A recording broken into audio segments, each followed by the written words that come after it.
ಮೊದಲಿಗೆ ನಾವು ಗುರುವಂದನೆಯನ್ನ ಮಾಡೋಣ. ಗುರುರ್ ಬ್ರಹ್ಮ ಗುರುರ್ ವಿಷ್ಣು ಗುರುರ್ದೇವೋ ಮಹೇಶ್ವರಃ ಗುರು ಸಾಕ್ಷಾತ್ ಪರಬ್ರಹ್ಮ ತಸ್ಮೈ ಶ್ರೀ ಗುರುವೇ ನಮಃ. ತಸ್ಮೈ ಶ್ರೀ ಗುರುವೇ ನಮಃ. ತಸ್ಮೈ ಶ್ರೀ ಗುರುವೇ ನಮಃ. ರೇಖಿ ಮಾತೆಗೆ ಧನ್ಯವಾದಗಳು. ಬ್ರಹ್ಮ ವಿಷ್ಣು ಮಹೇಶ್ವರಿಗೆ ಧನ್ಯವಾದಗಳು. ನವ ದುರ್ಗೆಯರಿಗೆ ಧನ್ಯವಾದಗಳು. ನಿಮ್ಮ ತಂದೆ ತಾಯಂದಿರಿಗೆ ಧನ್ಯವಾದಗಳು. ಪರಿವಾರದವರಿಗೆ ಧನ್ಯವಾದಗಳು. ಎಲ್ಲ ಗುರುಗಳಿಗೆ ಸದ್ಗುರುಗಳಿಗೆ ಧನ್ಯವಾದಗಳು. ನಿಮ್ಮ ಕುಲದೇವತೆ ಕುಲದೇವರುಗಳಿಗೆ ಧನ್ಯವಾದಗಳು. ಎಲ್ಲ ಬ್ರಹ್ಮ ಋಷಿ ಮುನಿಗಳಿಗೆ ಧನ್ಯವಾದಗಳು. ಬ್ರಹ್ಮಾಂಡದಲ್ಲಿರುವಂತಹ ದಿವ್ಯ ಶಕ್ತಿಗಳಿಗೆ ಹಾಗೂ ನಮ್ಮ ಜೊತೆಯಲ್ಲಿರುವಂತಹ ದಿವ್ಯ ಶಕ್ತಿಗಳಿಗೆ ಧನ್ಯವಾದಗಳು. ಅವರ ಆಶೀರ್ವಾದ, ಕರುಣೆ, ಕೃಪೆ ಸದಾ ಯಾವಾಗ್ಲೂ ನಮ್ಮೆಲ್ಲರ ಮೇಲೆ ಹೀಗೆ ಇರ್ಲಿ ಅಂತೇಳಿ ನಾವು ಪ್ರಾರ್ಥನೆಯನ್ನ ಮಾಡ್ಕೊಳ್ಳೋಣ.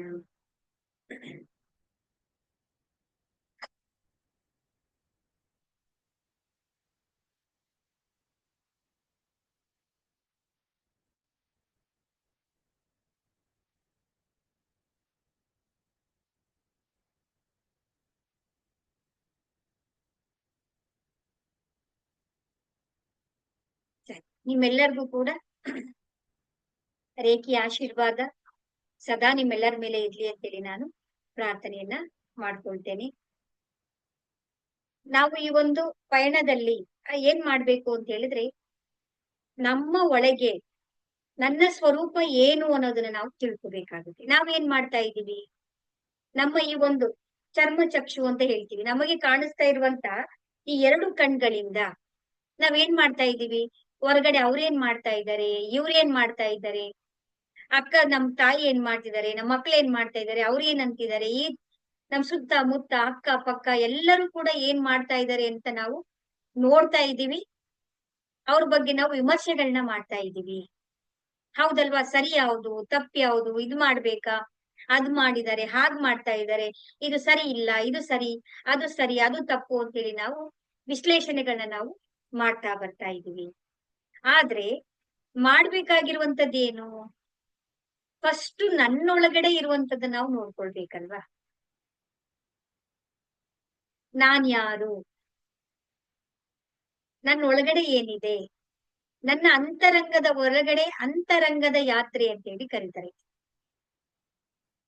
ನಿಜವಾಗ್ಲೂ ನನಗೆ ಏನ್ ಬೇಕಿದೆ, ನಾನು ಏನ್ ಮಾಡಕ್ ಹೊರಟಿದ್ದೀನಿ, ನಿಜವಾಗ್ಲೂ ನನಗೆ ಏನ್ ಹಸಿವಿದೆ, ನನ್ನ ಸ್ವರೂಪ ಏನು, ನನ್ನ ಜೀವನದ ಪರ್ಪಸ್ ಏನು, ನಾನು ಯಾಕೆ ಈ ಭೂಮಿ ಮೇಲೆ ಹುಟ್ಟಿದ್ದೇನೆ ಅಲ್ವಾ. ನಾವು ಜನ್ಮವನ್ನ ಎತ್ಕೊಂಡು ಬಂದಿದೀವಿ ಅಂದ್ರೆ ಅದಕ್ಕೊಂದು ಕಾರಣ ಇರುತ್ತೆ ಅಲ್ವಾ. ಕ್ವಶನ್ ಕೇಳೋದನ್ನೇ ಮರ್ತು ಬಿಟ್ಟಿದೀವಿ ನಾವು ಇವತ್ತು. ಹುಡುಕಾಟನೇ ಮರ್ತು ಬಿಟ್ಟಿದೀವಿ ನಾವು. ಅಷ್ಟು ಗೊಂದಲಗಳು, ಒತ್ತಡಗಳು, ಕೆಲಸದ ಪರಿಸ್ಥಿತಿ, ಸನ್ನಿವೇಶಗಳಿಂದಾಗಿ ನನ್ನನ್ನ ನಾನು ಅರ್ಥ ಮಾಡ್ಕೊಳ್ಳೋದನ್ನ ಕಡಿಮೆ ಮಾಡ್ಬಿಟ್ಟಿದೀವಿ. ನಾವ್ ಏನ್ ಮಾಡ್ಬೇಕು ಅಂತ ಹೇಳಿದ್ರೆ, ಅದು ಏನು ಮಾಡುವಂತದ್ದೇನಿಲ್ಲ. ಬೆಟ್ಟ ಹತ್ತು ಅಂದ್ರೆ ಹತ್ಕೊಂಡ್ ಬರ್ತೀವಿ, ನದಿ ಈಜ್ಕೊಂಡ್ ಬಂದು ಈಜ್ಕೊಂಡ್ ಬರ್ತೀವಿ, ಹೊರಗಡೆ ಮಾರ್ಕೆಟ್ ಹೋಗು ಅಂದ್ರೆ ಹೋಗಿ ಕೆಲಸ ಮಾಡ್ಕೊಂಡ್ ಬರ್ತೀವಿ. 10 ನಿಮಿಷ ಸುಮ್ನೆ ಕೂತ್ಕೊಳ್ಳಿ ಅಂತಂದ್ರೆ ನಮ್ ಕೈಲಿ ಕೂತ್ಕೊಳಕ್ ಆಗ್ತಾ ಇಲ್ಲ.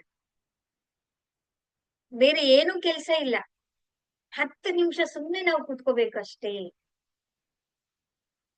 ಸುಮ್ನೆ ಕೂತ್ಕೊಳ್ಳೋದು. ಧ್ಯಾನ ಅಂತಂದ್ರೆ ಏನು, ನಮ್ಮ ಪ್ರಯತ್ನವನ್ನ ನಾವು ಏನೂ ಮಾಡದೇ ಇರ್ಬೇಕು. ಕಾನ್ಸಂಟ್ರೇಷನ್ ಮಾಡ್ಬೇಕಾ, ಕಾನ್ಸಂಟ್ರೇಷನ್ ಮಾಡೋಂಗಿಲ್ಲ. ಒಂದೇ ಕಡೆ ಗಮನ ಕೊಡ್ಬೇಕಾ, ಗಮನ ಕೊಡೋಂಗಿಲ್ಲ.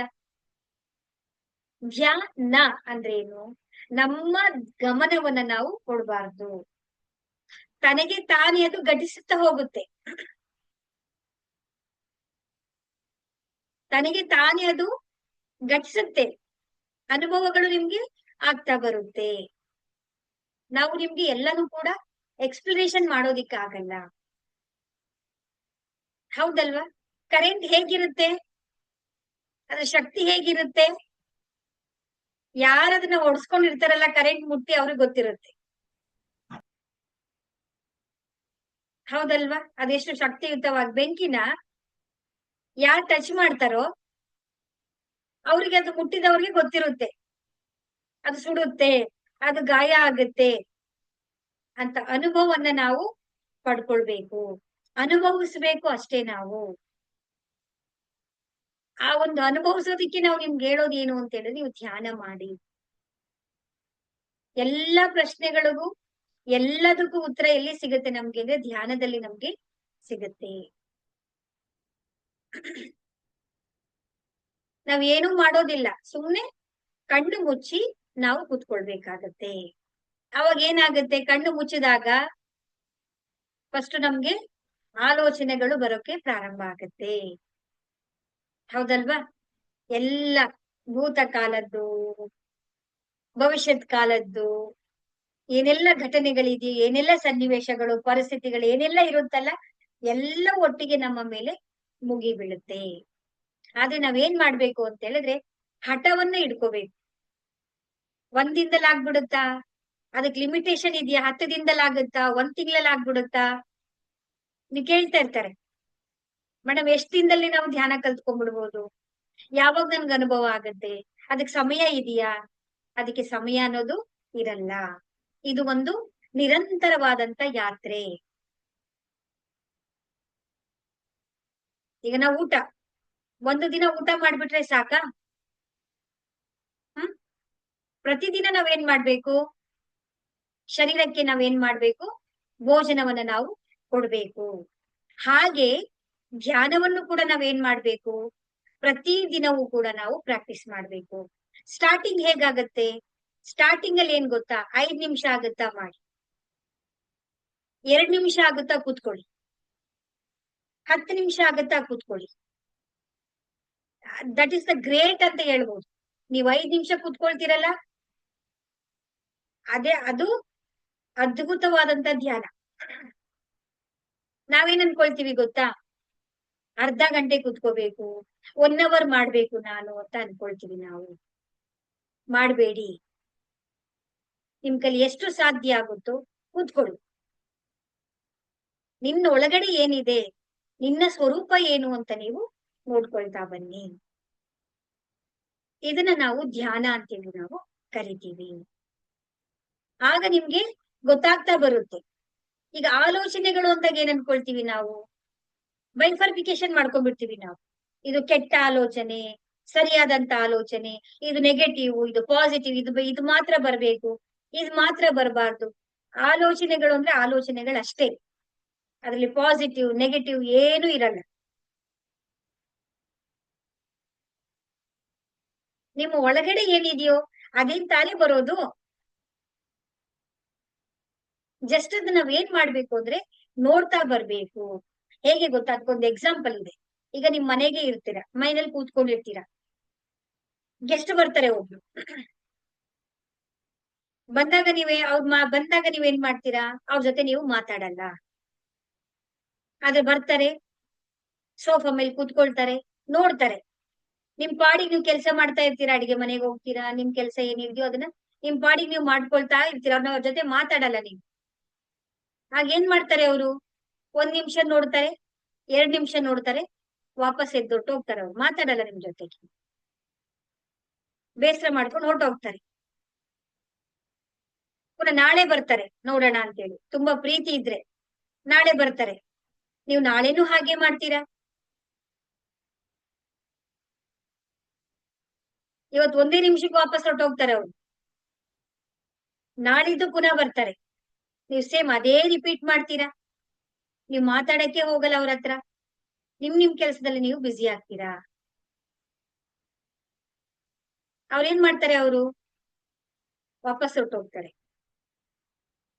ನಾಳೆ ದಿನ ಏನಾಗ್ತಾರೆ, ನಿಮ್ ಬಾಗ್ಲ ಹತ್ರ ಬರ್ತಾರೆ. ನೀವು ಅವಾಗ್ಲೂ ರೆಸ್ಪಾನ್ಸ್ ಮಾಡಲ್ಲ, ಹೊರಟೋಗ್ತಾರೆ. ನಾಳಿದ್ದು ಬರ್ತಾರೆ, ಆದ್ರೆ ನೀವು ಮಾತಾಡೋದೇ ಇಲ್ಲ ಅಂತ ಹೇಳಿದ್ರೆ ಇನ್ ಲೈಫ್ ಲಾಂಗ್ ಅವ್ರು ನಿಮ್ ಜೊತೆನೆ, ನಿಮ್ಮನ್ನ ನೋಡೋದು ಇಲ್ಲ, ನಿಮ್ಮನ್ನ ಮಾತಾಡ್ಸೋದು ಇಲ್ಲ. ಹಾಗೇನೆ ಆಲೋಚನೆಗಳು ಏನಾಗುತ್ತೆ ಗೊತ್ತಾ, ನಮ್ ಜೊತೆಗೆ ಬರ್ತಾ ಇರುತ್ತೆ ಅದು. ಈಗ ಎಷ್ಟು ಬಂದ ಹಾಗೆ ಬಂದಾಗ ನಾವೇನ್ ಮಾಡ್ಬೇಕು, ಆಲೋಚನೆ ಆಲೋಚನೆ ತರ ನಾವು ನೋಡ್ಬೇಕು ಅಷ್ಟೇ. ಇದು ಸೀಕ್ರೆಟ್. ನಾವು ನೋಡ್ಬೇಕು, ಹೌದಾ, ಏನೋ ಒಂದು ಘಟನೆ ಬಂತು ನಿಮ್ಗೆ, ಏನೋ ಒಂದು ಸಿಚುವೇಶನ್ ಬಂತು, ಏನೋ ಒಂದು ಆಲೋಚನೆ ನಿಮ್ ಬಗ್ಗೆ ಬರುತ್ತೆ. ಬಂದಾಗ ನಾವೇನ್ ಮಾಡ್ಬೇಕು, ಅದನ್ನ ಸ್ವೀಕಾರ ಮಾಡ್ಬೇಕು. ಅಕ್ಸೆಪ್ಟೆನ್ಸ್ ಅಂತ ಕರೀತಾರೆ ಅದನ್ನ. ಸ್ವೀಕಾರ ಮಾಡ್ಬೇಕು, ಹೌದಾ, ನನ್ನ ಒಳಗಡೆ ಇದಿದ್ಯಾ, ನನ್ನ ದ್ವೇಷ ಇದೆಯಾ, ಬೇಸರ ಇದೆಯಾ, ದುಃಖ ಇದೆಯಾ, ನೋವಿದೆಯಾ ನನಗೆ. ನಿಮ್ಗೆ ಕೆಲವೊಬ್ಬ ಪರ್ಸನ್ಸ್ ಗಳನ್ನ, ವ್ಯಕ್ತಿಗಳನ್ನ ಕಂಡ್ರೆ ನಮ್ಗೆ ಆಗೋದಿಲ್ಲ. ಹೌದು, ನನಗೆ ಎದುರುಗಡೆ ಹೇಳ್ಬೇಡಿ, ನೀವು ನಿಮ್ಮ ಮನಸ್ಸಿನ ಒಳಗಡೆ ಅಹ್, ಅಂತರಂಗ ಸತ್ಯವನ್ನ ನೀವು ಒಪ್ಕೊಳ್ಳಿ. ಹೌದು, ನನಗೆ ಬೇಸರ ಇದೆ, ಹೌದು, ನನ್ನ ಒಳಗಡೆ ಇದಿದೆ ಅಂತ ಹೇಳಿ ನೀವು ಯಾವಾಗ ಸ್ವೀಕಾರ ಮಾಡ್ತೀರಾ, ಆಗ ಆಲೋಚನೆಗಳು day by day, day by day, day by day, day by day ನಿಮ್ಗೆ ಅದು ಕಡಿಮೆ ಆಗ್ತಾ ಬರುತ್ತೆ. ಸ್ಟಾರ್ಟಿಂಗ್ ಏನಿರುತ್ತೆ, ಒಂದು 10,000, 1,00,000 ಆಲೋಚನೆಗಳು ಬರುತ್ತೆ ನಮ್ಗೆ. ನಾವು ಕಣ್ಣು ಮುಚ್ಚಿದ ತಕ್ಷಣ ನಮ್ಮ ಮೈಂಡ್ ಎಷ್ಟು ಫಾಸ್ಟ್ ಇದೆ ಅಂತ ಹೇಳಿದ್ರೆ, ಅದು ಅಮೆರಿಕಕ್ಕೂ ಹೋಗಿ ಬಂದ್ಬಿಡುತ್ತೆ, ಇಲ್ಲಾಂದ್ರೆ ಮಂಗಳ ಗ್ರಹಕ್ಕೂ ಹೋಗಿ ಬಂದ್ಬಿಡುತ್ತೆ. ಅಷ್ಟು ಫಾಸ್ಟ್ ಆಗಿ ಥಾಟ್ಸ್ ನಮ್ಮನ್ನ ಕರ್ಕೊಂಡು ಹೋಗುತ್ತೆ. ಇಲ್ಲಿ ಇರ್ತೀವಿ ನಾವು, ಆದ್ರೆ ಎಲ್ಲೋ ಹೋಗಿ ಬಂದ್ಬಿಟ್ಟಿರ್ತೀವಿ ನಾವು. ಅಷ್ಟು ಸ್ಪೀಡ್ ಇರುತ್ತೆ ನಮ್ಮ ಥಾಟ್ಸ್. ಆ ಥಾಟ್ಸ್ ಗಳೆಲ್ಲವೂ ಕೂಡ ನಿಮ್ಗೆ day by day, day by day, day by day ಅದು ಕೌಂಟ್ ಕಡಿಮೆ ಆಗ್ತಾ ಆಗ್ತಾ ಆಗ್ತಾ ಆಗ್ತಾ ನೀವು ಥಾಟ್ಸ್ ಗಳೇ ಇಲ್ಲದ ಸ್ಥಿತಿಗೆ ನೀವು ತಲುಪ್ತೀರಾ.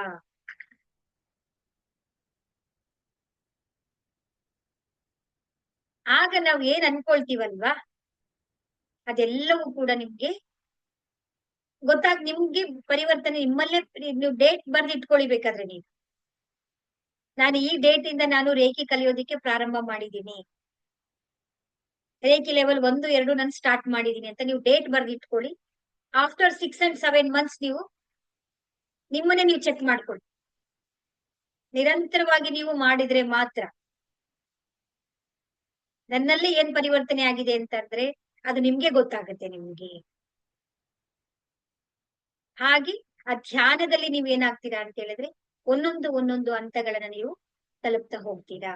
ಅದಕ್ಕೆ ನಾವು ಹೇಳೋದು, ನಮ್ಮಲ್ಲಿ ಧ್ಯಾನ, ನಮ್ಮ ಈ ಒಂದು ಶಿವಶಕ್ತಿ ರೇಖೆ ಅಭಿಯಾನದಲ್ಲಿ ಧ್ಯಾನ ತುಂಬಾ ತುಂಬಾ ವೆರಿ ಇಂಪಾರ್ಟೆನ್ಸ್ ಆಗಿರುತ್ತೆ. ಹಾಗಾಗಿ ನಿಮ್ಗೆ ಸಮಯ ಸಿಕ್ಕಾಗ ಎಲ್ಲವೂ ಕೂಡ ನೀವು ಧ್ಯಾನವನ್ನ ನೀವು ಮಾಡ್ತಾ ಬನ್ನಿ. ನಾವು ಧ್ಯಾನ ಅಂದ್ರೆ ಏನ್ ಅನ್ಕೊಳ್ತೀವಿ ಗೊತ್ತಾ, ಜಪ ಮಂತ್ರನ ಚಾಟ್ ಮಾಡ್ತಾ ಇರ್ತೀವಿ, ಹೋಮವನ್ನ ಮಾಡ್ತಾ ಇರ್ತೀವಿ, ಹೌದಲ್ಲ, ಓಂ ನಮ ಶಿವಾಯನ ಚಾಟ್ ಮಾಡ್ತಾ ಇರ್ತೀವಿ. ಇದೆಲ್ಲ ಏನಾಗತ್ತೆ ಗೊತ್ತಾ, ಇದು ಕ್ರಿಯೆ ಅಂತ ಅನ್ಸ್ಕೊಳ್ಳುತ್ತೆ. ಕ್ರಿಯೆ, ನಾವ್ ಏನ್ ಮಾಡ್ತಾ ಇದೀವಿ, ಒಂದು ಕೆಲಸ ಆಕ್ಟಿವಿಟಿ ಮಾಡ್ತಾ ಇದೀವಿ ನಾವು. ನಮ್ಮ ಗಮನ ಎಲ್ಲ ಎಲ್ಲಿದೆ, ಜಪದ ಮೇಲೆ, ಕೌಂಟಿಂಗ್ ನ ಮೇಲೆ, ಮಂತ್ರದ ಮೇಲೆ, ಹೋಮದ ಮೇಲೆ, ಪೂಜೆಯ ಮೇಲೆ ನಮ್ಮ ಗಮನ ಇರುತ್ತೆ. ಅದು ಧ್ಯಾನ ಅಂತ ಅನ್ನಿಸ್ಕೊಳ್ಳಲ್ಲ. ಕ್ರಿಯೆ ಮಾಡ್ತಾ ಇದೀವಿ ನಾವು. ನಾವು ಏನೂ ಮಾಡಬಾರ್ದು, ತನಗೆ ತಾನೇ ಅದು ಘಟಿಸುತ್ತೆ, ತನಗೆ ತಾನೇ ಅದು ಅನುಭವ ಆಗ್ಬೇಕು ನಿಮ್ಗೆ. ಅದು ಒಂದು ಸ್ಟೇಜ್ ಅಲ್ಲಿ ನಿಮ್ಗೆ ಅನುಭವವನ್ನ ಕೊಡ್ತಾ ಬರುತ್ತೆ. ಎಷ್ಟು ದಿನ ಆಗ್ಬೇಕು, ನಿಮ್ಮಲ್ಲಿ ಎಷ್ಟು ತಪನೆ ಇರುತ್ತೋ, ನಿಮ್ಮಲ್ಲಿ ಎಷ್ಟು ಸಿದ್ಧಿ ಇರುತ್ತೋ, ನಿಮ್ಮಲ್ಲಿ ಎಷ್ಟು ನಾನು ಏನ್ ಪಡ್ಕೋಬೇಕು ಅಂತ ನಿಮ್ಮ ಅಂತರಂಗ ಹೇಳುತ್ತಲ್ಲ, ಅದು ಸತ್ಯ. ಬರೀ ಮೇಲ್ನೋಟ ಕೇಳ್ತೀವಲ್ಲ, ಅದಲ್ಲ. ನಿಮ್ಮ ಒಳ ಮನಸ್ಸು ನಿಮ್ಗೆ ಉತ್ತರ ಕೊಡ್ತಾ ಇರುತ್ತೆ. ಕೆಲವೊಮ್ಮೆ ನೀವು ಸನ್ನಿವೇಶಗಳು, ಸಿಚುವೇಶನ್ಸ್ ಗಳು ಬಂದಾಗ ನಿಮ್ಮ ಒಳ ಮನಸ್ಸು ಉತ್ತರ ಹೇಳುತ್ತೆ, ಇದನ್ ಮಾಡ್ಬೇಡ, ಇದ್ ಮಾಡ್ಬೇಡ ಮಾಡ್ಬೇಡ ಅಂತ ಪಿಸು ಧ್ವನಿನಲ್ಲಿ ಹೇಳ್ತಾ ಇರುತ್ತೆ ಅದು. ಆದ್ರೆ ನಾವೇನ್ ಮಾಡ್ತೀವಿ, ಆ ಪಿಸು ಧ್ವನಿಯನ್ನ ಲೆಕ್ಕಕ್ಕೆ ತಗೊಳಲ್ಲ. ಆ ಪಿಸು ಧ್ವನಿನೇ ನಮ್ಮ ಮಾರ್ಗದರ್ಶಕರು. ಯಾರು ಅದ್ರ ಜೊತೆ ಕಾನ್ವರ್ಸೇಷನ್, ಅದನ್ನ ಗಟ್ಟಿಯಾಗಿ ಯಾರು ಹೇಳ್ಕೊಳ್ತಾರಲ್ಲ, ಅವ್ರಿಗೆ 100% ಕರೆಕ್ಟ್ ಆಗಿ ಇದು ಅನುಭವಕ್ಕೆ ಬರುತ್ತೆ. ಈಗ ನಿಮ್ಗೆ ಕ್ಲಾರಿಟಿಯಾಗಿ ನಿಮ್ಗೆ ಗೊತ್ತಾಗಿದೆ ಅಂತ ಅನ್ಕೊಳ್ತೀನಿ. ಧ್ಯಾನವನ್ನ ನಾವು ಯಾಕೆ ಮಾಡ್ಬೇಕು, ಧ್ಯಾನದಲ್ಲಿ ಹೇಗಾಗತ್ತೆ, ಯಾವ ರೀತಿ ನಾವ್ ಅದನ್ನ ಅರ್ಥ ಮಾಡ್ಕೊಳ್ಬೇಕು, ಸಮಯ ಹೇಗಾಗತ್ತೆ, ನೀವು ಪ್ರಾಕ್ಟೀಸ್ ಮಾಡ್ತಾ ಮಾಡ್ತಾ ಮಾಡ್ತಾ ಪ್ರತಿ ದಿನವೂ ಕೂಡ ನೀವು ಮಾಡ್ತಾ ಬರ್ಬೇಕು. ಯಾಕೆಂದ್ರೆ ಶುದ್ಧಿಯನ್ನ ಮಾಡ್ಕೊಂಡು, ಧ್ಯಾನ ಅಂದ್ರೆ ಏನು? ಸ್ನಾನ, ಮನಸ್ಸಿನ ಸ್ನಾನ. ಸ್ನಾನ ಅಂತಂದ್ರೆ ಏನು? ಕೊಳೆ ಎಲ್ಲವನ್ನು ಕೂಡ ನಾವು ತೆಗೆದು ಹಾಕೋದು. ನಾವೇನ್ ಮಾಡ್ತಾ ಇದ್ದೀವಿ? ಶರೀರವನ್ನ ನಾವು ನೋಡ್ಕೊಳ್ತಾ ಇದೀವಿ. ಶರೀರಕ್ಕೆ ಏನೇನ್ ಬೇಕು? ಊಟ ಬೇಕು, ತಿಂಡಿ ಬೇಕು, ಬಟ್ಟೆ ಬೇಕು, ಅದು ಕ್ಲೀನ್ ಮಾಡ್ಬೇಕು, ಸ್ನಾನ ಮಾಡ್ಬೇಕು, ಅದು ಬ್ಯೂಟಿ ಸೌಂದರ್ಯ ನೋಡ್ಕೋಬೇಕು, ಅದಕ್ಕೆ ಏನೇನ್ ಬೇಕು ಎಲ್ಲಾನು ಮಾಡ್ತಾ ಇದೀವಿ. ಆದ್ರೆ ಮನಸ್ಸಿನ ನೋಡ್ತಾ ಇದೀವ ನಾವು? ಮನಸ್ಸಿಗೆ ಏನೇನ್ ಬೇಕು ಅದ್ ನಾವ್ ಏನು ಕೊಡ್ತಾ ಇಲ್ಲ ನಾವು. ಹೌದಲ್ವಾ? ಮನಸ್ಸು ಏನ್ ಹೇಳ್ತಾ ಇದೆ, ಆ ಮನಸ್ಸಿನ ಸ್ಥಿತಿ ಏನು, ಅದಕ್ಕೆ ಏನ್ ಬೇಕು, ಅದ್ ಯಾವ ರೀತಿ ನಾವು ಅದನ್ನ ನೋಡ್ಕೋಬೇಕು, ಯಾವುದನ್ನು ನಾವು ಗಮನಿಸ್ತಾ ಇಲ್ಲ. ಬರೀ ಬಾಹ್ಯ ಪ್ರಪಂಚದಲ್ಲಿ ಬಾಹ್ಯ ಕಡೆಗೆ ನಾವು ಗಮನ ಕೊಡ್ತಾ ಇದೀವಿ ನಾವು. ಆ ಮನಸ್ಸನ್ನ ನಾವು ಏನ್ ಮಾಡ್ಬೇಕು? ಮನಸ್ಸಿನ ಸ್ನಾನವನ್ನ ನಾವು ಮಾಡ್ತಾ ಬರ್ಬೇಕು. ಹೌದಲ್ವಾ?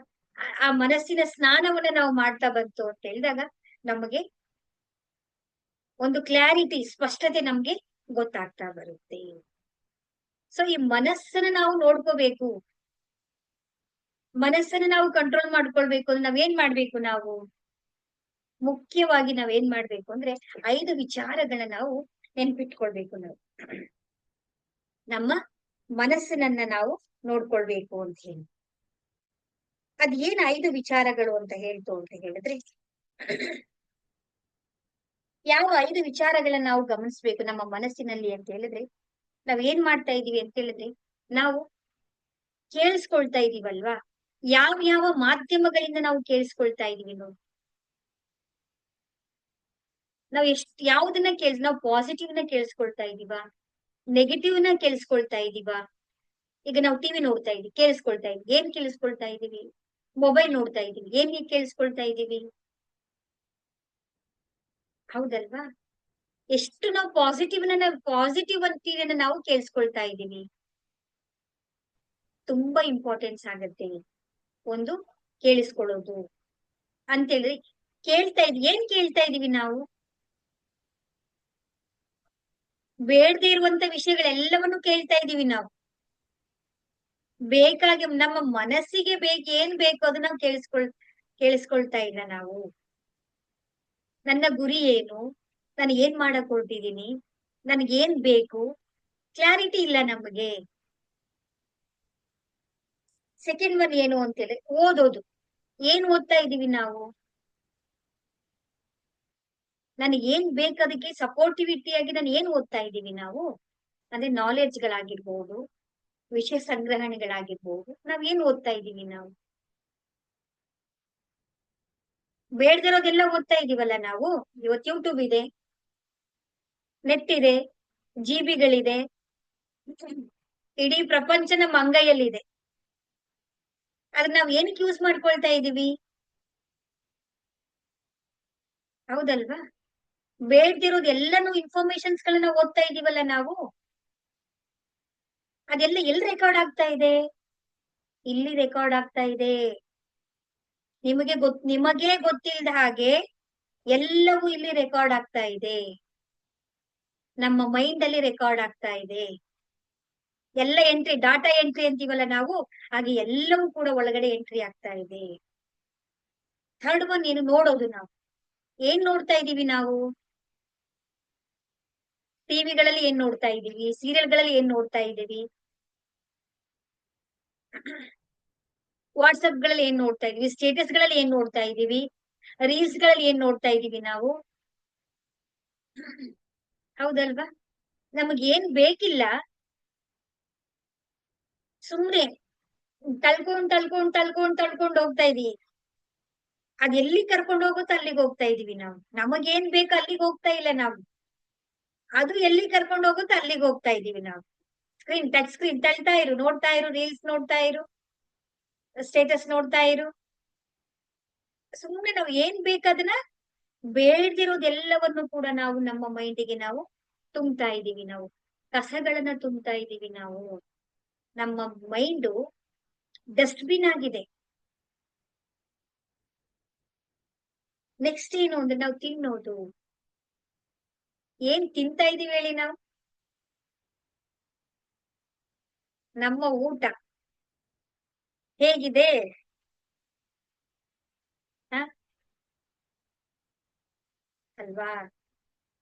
ಪಿಜ್ಜಾ ಅಂತೆ, ಬರ್ಗರ್ ಅಂತೆ, ಪ್ಯಾಕೆಡ್ ಫುಡ್ಗಳು, ಜ್ಯೂಸ್ಗಳು, ಮಾಜಾ, ಲೇಸು, ಕುರ್ಕುರೆ. ಹ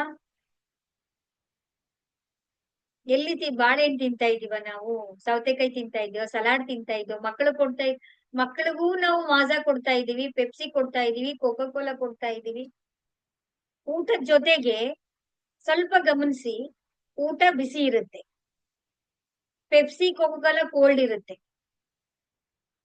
ಫೈರ್ ಬರ್ನಿಂಗ್ ಆಗ್ಬೇಕು, ಊಟ ಹೊಟ್ಟೆನಲ್ಲಿ ಅದು ಆಗ್ಬೇಕು ಅಂದ್ರೆ ಅಗ್ನಿ ಕೆಲಸ ಮಾಡ್ತಾ ಇರುತ್ತೆ. ಅಲ್ಲಿಗೆ ನಾವು ಪೆಪ್ಸಿ ಹಾಕಿದ್ರೆ ಏನಾಯ್ತು? ಅಲ್ಲಿಗೆ ತಣ್ಣಗಿರೋದು ಹಾಕಿದ್ರೆ ಏನಾಯ್ತು? ಜಠರಾಗ್ನಿ ತನ್ನ ಕೆಲಸನ ಅದು ನಿಲ್ಲಿಸ್ತು. ನಾವು ತಿನ್ನೋದನ್ನ ಏನ್ ತಿಂತಾ ಇದೀವಿ, ಏನ್ ಕೊಡ್ತಾ ಇದೀವಿ ನೋಡಿ. ಎಷ್ಟು ಯೋಚನೆ ನಾವು ತುಂಬಾ ತಿಳ್ಕೊಬಿಟ್ಟಿದೀವಿ ಅನ್ಕೊಳ್ತಾ ಇದೀವಿ. ಸಿಂಪಲ್ ಆಗಿರುವಂತ ಥಿಂಗ್ಸ್ ಗಳನ್ನ ನಾವು ಮರಿತಾ ಇದೀವಿ ನಾವು. ಮತ್ತೆ ಕುಡಿಯೋದು ಏನ್ ಕುಡಿತಾ ಇದೀವಿ ನಾವು? ಹೌದಲ್ವಾ? ಹ್ಮ್ ಕಾಫಿ ಟೀ ಕುಡಿತಾ ಇದೀವಿ ಅಲ್ವಾ? ಕಾಫಿ ಟೀ ಜ್ಯೂಸ್ಗಳು ಅಂದ್ರೆ ನಮ್ಮ ಗಮನ ನಾವ್ ಏನ್ ಕುಡಿತಾ ಇದೀವಿ ಅಲ್ವಾ? ಇವನ್ ನೀರನ್ನು ಕೂಡ ನಾವು ಚಾರ್ಜ್ ಮಾಡಿ ಕುಡಿಬೇಕು. ಆ ಲಿಕ್ವಿಡ್ಗೆ ಮೆಮೊರಿ ಪವರ್ ಇರುತ್ತೆ. ನಾವ್ ಏನ್ ನಮ್ಮ ಸುತ್ತಮುತ್ತ ಎನರ್ಜಿ ಇರುತ್ತಲ್ಲ, ಅದೆಲ್ಲವನ್ನು ಕೂಡ ಊಟ ಆಗಿರ್ಬೋದು, ನೀರಾಗಿರ್ಬೋದು ಅಬ್ಸರ್ವ್ ಮಾಡ್ಕೊಳ್ಳುತ್ತೆ. ಮೆಮೊರಿಯನ್ನ ಎಲ್ಲ ನಕಾರಾತ್ಮಕ ಆಗಿರ್ಬೋದು, ಪಾಸಿಟಿವ್ ಆಗಿರ್ಬೋದು, ಅದು ಮೆಮೊರಿಯನ್ನ ಇಟ್ಕೊಂಡಿರುತ್ತೆ. ಹಾಗಾಗಿ ನಮ್ಮ ಮನಸ್ಸನ್ನ ನಾವು ನೋಡಿ, ಎಷ್ಟು ಚೈನ್ ಲಿಂಕ್ ಇದೆ, ಒಂದೊಂದಕ್ಕೆ ಲಿಂಕ್ ಇರುತ್ತೆ. ಹಾಗಾಗಿ ಈ ಒಂದು 5 ವಿಷಯಗಳ ಬಗ್ಗೆ ನಾವು ತುಂಬಾ ಒಂದೊಂದೇ ಬದಲಾವಣೆಯನ್ನ ಮಾಡ್ಕೊಳ್ತಾ ಬನ್ನಿ. ನೀವು ಬದಲಾವಣೆಗಳಾಗದೆ ಎಲ್ಲನೂ ಗುರುಗಳೇ ಮಾಡ್ಬೇಕು, ಎಲ್ಲ ಆಶೆ ಎಲ್ಲವೂ ಕೂಡ ಗುರುಗಳ ಹತ್ರ ಹೀಲಿಂಗ್ ಮಾಡಿಸ್ಕೊಂಡ್ರೆ ಆಗ್ಬಿಡ್ಬೇಕು ಅಂದ್ರೆ ಅದು ಸಾಧ್ಯವಿಲ್ಲದ ಮಾತು ಅಲ್ವಾ? ದಾರಿನ ತೋರ್ಸ್ಬೋದು ನಾವು, ನಡೆಯೋರು ಯಾರಿರ್ಬೇಕು? ನೀವೇ ನಡಿಬೇಕು. ನೀವು ಸಾಧನೆಯನ್ನ ಮಾಡಿ. ನಮಸ್ತೆ. ಹರೇ ರಾಮ ಹರೇ ಕೃಷ್ಣ. ಸಾಧನೆಯನ್ನ ನೀವು ಮಾಡ್ಬೇಕು. ಆ ಸಾಧನೆಗೆ ನಾವು ನಿಮ್ಗೆ ಸರಳವಾಗಿ ಈಸಿಯಾಗಿ ನಿಮ್ಮನ್ನ ನಾವು ಕರ್ಕೊಂಡು ಹೋಗ್ಬೋದು ನಾವು. ಹಾಗಾಗಿ ಆ ನಿಯಮಗಳನ್ನ ನೀವು ಪಾಲನೆ ಮಾಡ್ಕೊಳ್ತಾ ಬನ್ನಿ ಈಸಿಯಾಗಿ. ಮತ್ತೆ ಸಕ್ಕರೆಯನ್ನ ತಿನ್ಬೇಡಿ, ಕಾಫಿ ಟೀಗಳನ್ನ ಕುಡಿಬೇಡಿ. ಯಾರು ಕಾಫಿ ಟೀಯನ್ನ ಕುಡಿತಾರಲ್ಲ ಅವ್ರಿಗೆ ನಾವು ಹೀಲಿಂಗೇ ಮಾಡಲ್ಲ. ನೀವು ಹೀಲಿಂಗ್ ತಗೋಬೇಕು, ಪರ್ಸನಲ್ ಆಗಿ ಹೀಲಿಂಗ್ ತಗೋಬೇಕು ಅಂದ್ರೆ ನೀವು ಕಾಫಿ ಟೀ ಬಿಟ್ರೆ ಮಾತ್ರ ನಾವು ಹೀಲಿಂಗ್ ಮಾಡೋದು. ಕಾಫಿ ಟೀಗೆ ನೀವು ಸಕ್ಕರೆ ಹಾಕಿ ಕುಡಿತೀರಾ ಅಂದ್ರೆ ಇದು ರಿಸರ್ಚ್ ಆಗಿದೆ, ಸೈಂಟಿಫಿಕಲಿ ಪ್ರೂವ್ ಆಗಿದೆ. ಇಟ್ಸ್ ಎ ಪಾಯ್ಸನ್ ಅನ್ನ ನಾವು ತಗೊಳ್ತಾ ಇದೀವಿ ಅಂತೀವಿ. ಇವತ್ತಿ ಪ್ರತಿಯೊಬ್ಬರಿಗೂ ಗ್ಯಾಸ್ಟ್ರಿಕ್ ಇದೆ, ಅಸಿಡಿಟಿ ಇದೆ. ಯಾಕೆಂದ್ರೆ ಬೇಸಿಕಲಿ ನಾವು ತುಂಬಾ ಸಕ್ಕರೆಗಳನ್ನ ನಾವು ತಿಂತಾ ಇದ್ದೀವಿ. ಸಕ್ಕರೆ ಐಟಮ್ಸ್ ಗಳು ಎಲ್ಲಾನು ಕೂಡ ನೀವು ಕಡಿಮೆ ಮಾಡಿ ಸ್ವಿಚ್ ಆನ್ ಆಗಿ ಬೆಲ್ಲನೂ ತಗೋಬಾರ್ದು. ಸ್ವಲ್ಪ ಸಮಯದವರೆಗೆ ಬೆಲ್ಲ ತಗೊಳ್ತಾ ಬನ್ನಿ. ಆಮೇಲೆ ನಿಮ್ಗೆ ಒಂದೊಂದಾಗಿ ನಿಮ್ಗೆ ಅಡ್ಜಸ್ಟ್ ಆಗೋದಿಕ್ಕೆ ನೀವು ಅಡ್ಜಸ್ಟ್ ಆಗ್ತಾ ಬರ್ತೀರಾ. ಬ್ಲಾಕ್ ಟೀ ಅಂತ ಬರುತ್ತೆ, ಗ್ರೀನ್ ಟೀ ಅಂತ ಬರುತ್ತೆ, ಅದಕ್ಕೆ ನೀವು ಸ್ವಿಚ್ ಆನ್ ಆಗಿ. ಕಾಫಿ ಟೀ ಯಾರು ಕುಡಿತೀರಾ ಅವರೆಲ್ಲರೂ ಕೂಡ ದಯವಿಟ್ಟು ಇದು ರಿಕ್ವೆಸ್ಟ್ ಅನ್ಕೊಳ್ಳಿ, ಅಥವಾ ನನ್ಗೆ ಗುರುದಕ್ಷಿಣೆ ಅಂತ ಅನ್ಕೊಳ್ಳಿ. ಬೇಕಾದ್ರೆ ನಾನು ಕೇಳೋದಷ್ಟೇ ನಿಮ್ಮನ್ನ. ಕಾಫಿ ಟೀಯನ್ನ ಬಿಟ್ಬಿಡಿ, ಬೆಸ್ಟ್ ಅದು. ಮತ್ತೆ ಪ್ಯಾಕ್ಡ್ ಐಟಮ್ಸ್ಗಳು ಎಲ್ಲನೂ ಕೂಡ ನೀವು ಕಡಿಮೆ ಮಾಡ್ತಾ ಬರ್ಲೇಬೇಕಾಗತ್ತೆ. ಆಪ್ಷನ್ಸೇ ಇಲ್ಲ ನಮ್ಗಳಿಗೆ ಎಲ್ಲರಿಗೂ ಕೂಡ. ಸಿಂಪಲ್ ಏನು ಅಂತ ಹೇಳಿದ್ರೆ, ನಮ್ಮ ಅಜ್ಜ ಅಜ್ಜಿ ತಾತ ಇದ್ರಲ್ಲ, ಅವ್ರು ಯಾವ ರೀತಿ ಊಟ ಮಾಡ್ತಾ ಇದ್ರು ಅಂತ ಅವ್ರ ತಟ್ಟೆನ ಒಮ್ಮೆ ನೀವು ನೆನ್ಪು ಮಾಡ್ಕೊಳ್ಳಿ. ಹೌದಲ್ವಾ? ಅವ್ರು ಏನ್ ಊಟ ಮಾಡ್ತಾ ಇದ್ರು ಹೇಳಿ? ಫ್ರೆಶ್ ಆಗಿ ಅಡಿಗೆ ಮಾಡ್ತಾ ಇದ್ರು, ಅಲ್ಲೇ ಮನೆ ಹಿತ್ತಲ್ ಗಿಡದಿಂದ ತಗೊಂಬಂದ್ ತರಕಾರಿಗಳನ್ನ ಮಾಡ್ತಾ ಇದ್ರು, ಸಿಂಪಲ್ ಅಡಿಗೆ ಊಟ ಮಾಡ್ತಾ ಇದ್ರು. ಅವ್ರು ಎಷ್ಟು ಹೆಲ್ದಿ ಆಗಿದ್ರು. ನಾವ್ ಇವತ್ತು ಏನ್ ಮಾಡ್ತಾ ಇದೀವಿ? ಎಲ್ಲಾನು ಮಿಕ್ಸ್ ಮಾಡಿ, ಮಸಾಲೆಗಳು ಹಾಕಿ, ಸ್ಪೈಸಿ ಹಾಕಿ, ಎಣ್ಣೆ ತುಪ್ಪ ಎಲ್ಲಾನು ಕೂಡ ಮಾಡಿ ಇವತ್ತು ನಾವು ಬ್ಯೂಟಿಫುಲ್ ಆಗಿರುವಂತಹ ಈ ಶರೀರವನ್ನ ನಾವು ಈ ಸ್ಥಿತಿಗೆ ತಗೊಬಂದು ಇಟ್ಕೊಳ್ತಾ ಇದ್ದೀವಿ. ಹಾಗಾಗಿ ಸಣ್ಣ ಸಣ್ಣ ಬದಲಾವಣೆಗಳನ್ನ ಮಾಡ್ಕೊಳ್ತಾ ಬನ್ನಿ. ಹಸಿ ತರಕಾರಿ, ಹಸಿ ಸಲಾಡ್ಗಳು, ಸೊಪ್ಪುಗಳು, ಹಣ್ಣುಗಳನ್ನ ಆದಷ್ಟು ತಿಂತ ಬನ್ನಿ. ನಿಮ್ಮ ಶರೀರ ನಿಮ್ಗೆ ಗೊತ್ತಾಗತ್ತೆ. ನಾ ಸುತ್ತಿ ಬಳಸಿ ಹಾಗೆ ಹೀಗೆ ಅಂತ ಏನು ಹೇಳ್ತಾ ಇಲ್ಲ, ನೇರವಾಗಿ ಸರಳವಾಗಿ ಹೇಳ್ತಾ ಇದ್ದೀನಿ. ನಮ್ಮ ಅನ್ನದಂತೆ ನಮ್ಮ ಮನ, ನಮ್ಮ ಊಟದಂತೆ ನಮ್ಮ ಶರೀರ, ನಮ್ಮ ಮನಸ್ಸು, ನಮ್ಮ ಮೈಂಡ್ ಎಲ್ಲವೂ ಕೂಡ ರೂಪುಗೊಳ್ಳುತ್ತೆ. ಹಾಗಾಗಿ ನೀವೆಲ್ಲರೂ ಕೂಡ ಇದ್ರ ಬಗ್ಗೆ ಹೆಚ್ಚು ಗಮನ ಹರಿಸ್ತೀರಾ ಅಂತ ಅನ್ಕೊಂಡಿದ್ದೀನಿ.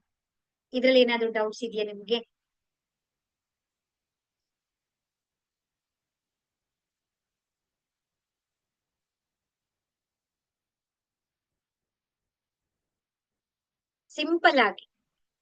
ಸಿಂಪಲ್ ಸಣ್ಣ ಸಣ್ಣದಾಗಿ ನೀವು ನಿಮ್ಮ ಹವ್ಯಾಸಗಳನ್ನ, ನಿಮ್ಮ ಆಹಾರ ಪದ್ಧತಿಗಳನ್ನ ನೀವು ಬದಲಾವಣೆ ಮಾಡ್ಕೊಳ್ತಾ ಬನ್ನಿ.